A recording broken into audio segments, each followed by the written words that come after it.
keputusan mengenai nilai-nilai kebajikan sebagai pemimpin. Cuma yang kami ingin tanya di sini Pak, pertama di sini selama ini bagaimana Bapak dapat mengidentifikasi kasus yang merupakan dilema etika ataupun menunjukkan moral, misalnya dalam hal pengambilan keputusan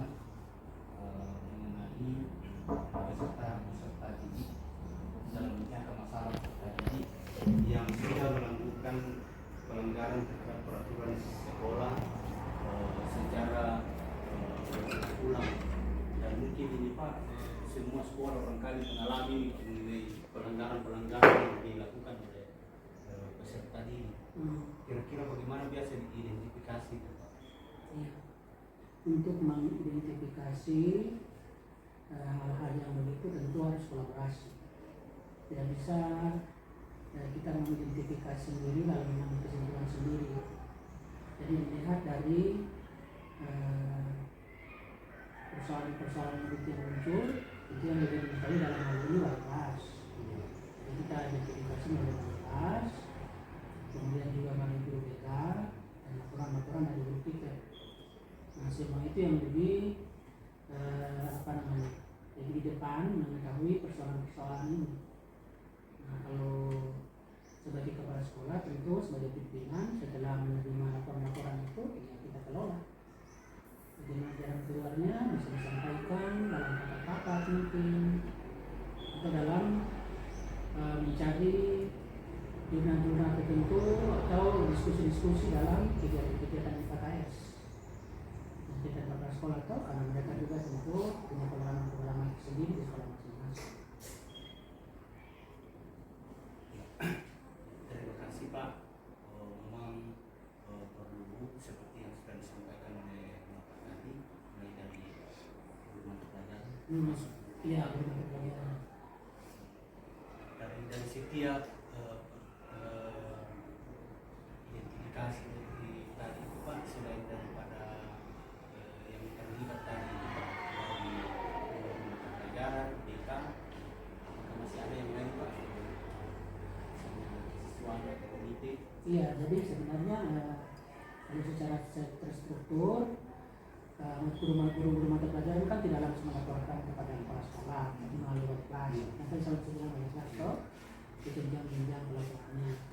Nah, setelah sudah selesai seperti yang saya bilang tadi, itu kita juga akan diskusi sesama kepala sekolah, khususnya mungkin yang berkaitan dengan kesiswaan. Dan kadang-kadang juga kan dipanggil orang tua siswa. Bagaimanapun mereka yang lebih mengetahui perkembangan anak mereka di rumah. Kalau kita kan hanya mengetahui di sekolah. Jadi melibatkan semua itu.